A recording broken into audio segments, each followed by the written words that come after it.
Indian economy तेजी से आगे बढ़ रही है, राइट? जीडीपी तो जैसे आसमान छू रही है, लेकिन यहाँ एक बहुत बड़ा रहस्य छुपा है। क्या हमारा ये आर्थिक विकास सच में वहाँ दिख रहा है जहाँ देश के सबसे ज्यादा लोग रोजगार में लगे हैं? आज के इस एक्सप्लेनर में हम आंकड़ों और जमीनी हकीकत के बीच छुपी इस एम्प्लॉयमेंट मिस्ट्री को पूरी तरह से डिकोड करेंगे। बिना किसी देरी के शुरू करते हैं। आइए जल्दी से आज के एजेंडा पर एक नज़र डालते हैं। सबसे पहले हम द 3 इकोनॉमिक सेक्टर्स को समझेंगे, फिर काउंटिंग द जीडीपी, उसके बाद आएगी इंडियाज एम्प्लॉयमेंट मिस्ट्री और द हिडन अनएम्प्लॉयमेंट क्राइसिस। आखिर में हम ऑर्गेनाइज्ड वर्सेस अनऑर्गेनाइज्ड वर्क और पब्लिक एंड प्राइवेट रोल्स पर चर्चा करेंगे। तो शुरुआत करते हैं हमारे पहले टॉपिक से, द 3 इकोनॉमिक सेक्टर्स। आखिर ये अर्थव्यवस्था काम कैसे करती है? देखिए, किसी भी अर्थव्यवस्था का बेस यानी आधार होता है प्राइमरी सेक्टर। इसमें खेती, डेयरी और माइनिंग जैसी चीजें आती हैं। बेसिक फंडा यह है कि यहाँ हम सीधे प्राकृतिक संसाधनों यानी नेचुरल रिसोर्सेज का इस्तेमाल करते हैं। नेचर ही यहाँ हमारा रॉ मटेरियल है जो बाकी सारी चीजों के लिए एक फाउंडेशन सेट करता है, बिल्कुल एक मजबूत नींव की तरह। अब जब इस कच्चे माल को एक नया रूप दिया जाता है तो वो बन जाता है सेकेंडरी सेक्टर।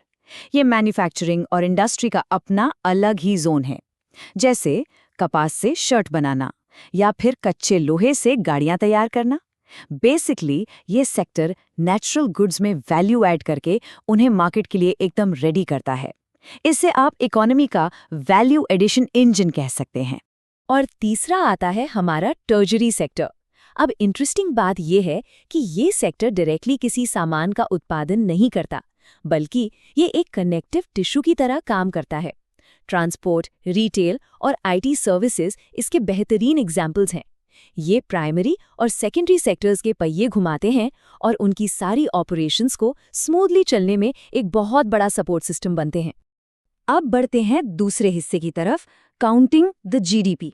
सोचिए, अर्थशास्त्री कारों, किलों और गेहूं जैसी इतनी अलग अलग चीजों को एक साथ जोड़कर पूरी इकोनॉमी का आकार कैसे नापते होंगे? बड़ा कॉम्प्लेक्स लगता है ना?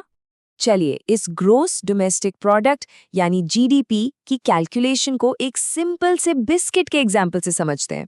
होता क्या है, किसान गेहूं उगाता है, चक्की वाला उसका आटा बनाता है और फिर एक कंपनी उस आटे से बिस्किट बनाती है। अगर हम इन तीनों की कीमत अलग अलग जोड़ेंगे तो सोचिए, डबल काउंटिंग हो जाएगी।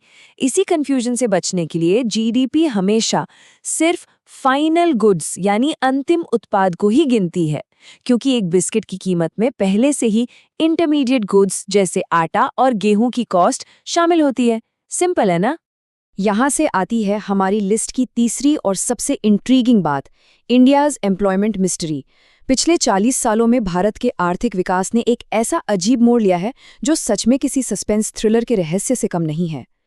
और वो सबसे बड़ा ट्विस्ट ये है, आज भारत की मैसिव जीडीपी का सबसे बड़ा हिस्सा टर्शरी यानी सर्विस सेक्टर से आता है। जबकि बाकी देशों ने मैन्युफैक्चरिंग में रोजगार बढ़ाया, भारत लगभग सीधे सर्विसेज की तरफ जंप कर गया। पर सवाल ये है, क्या रोजगार भी वहां शिफ्ट हुआ? बिल्कुल नहीं। हैरानी की बात है कि आज भी सबसे ज्यादा लोग प्राइमरी सेक्टर यानी खेती और उससे जुड़े कामों में ही अटके हुए हैं। उत्पादन तो बढ़ गया, पर जब बारी आई जॉब्स की तो वो वहां तक पहुंच ही नहीं पाए। आइए इसके चौथे पहलू पर आते हैं, द हिडन अनएम्प्लॉयमेंट क्राइसिस। इस एम्प्लॉयमेंट मिस्ट्री के पीछे एक ऐसी कड़वी सच्चाई छुपी है जिसे अक्सर इग्नोर कर दिया जाता है। टेक्निकल टर्म में इसे डिस्गाइज्ड अनएम्प्लॉयमेंट यानी छुपी हुई बेरोजगारी या अंडर एम्प्लॉयमेंट कहते हैं। एक आम किसान परिवार का एग्जाम्पल लेते हैं। मान लीजिए एक छोटे से खेत पर 5 लोग मिलकर काम कर रहे हैं, पर सच्चाई ये है कि अगर उनमें से 3 लोग काम पर ना भी जाएं तब भी खेत की पैदाश उतनी ही रहेगी। मतलब वो 3 लोग बस काम करते हुए दिख रहे हैं, उनकी असली क्षमता, उनका एक्चुअल पोटेंशियल कंप्लीटली यूज ही नहीं हो रहा। और यही सबसे बड़ी वजह है कि प्राइमरी सेक्टर में लोग तो बहुत ज्यादा दिखते हैं, पर उनकी आमदनी और आर्थिक हिस्सेदारी कहीं ना कहीं बहुत कम रह जाती है। अब हम आ गए हैं 5वें हिस्से पर, ऑर्गेनाइज्ड बनाम अनऑर्गेनाइज्ड वर्क। अब जो लोग काम कर रहे हैं, आखिर उनकी जमीनी स्थिति क्या है, उनका माहौल कैसा है, ये फर्क समझना भी बेहद जरूरी है। 2 अलग अलग जिंदगियों का फर्क देखिए। एक तरफ है कांता, जो एक ऐसी जगह काम करती हैं जहां फिक्स्ड वर्किंग आवर्स हैं, रेगुलर सैलरी आती है, प्रोविडेंट फंड है और पेड छुट्टियां भी मिलती हैं। ये कहलाता है ऑर्गेनाइज्ड सेक्टर।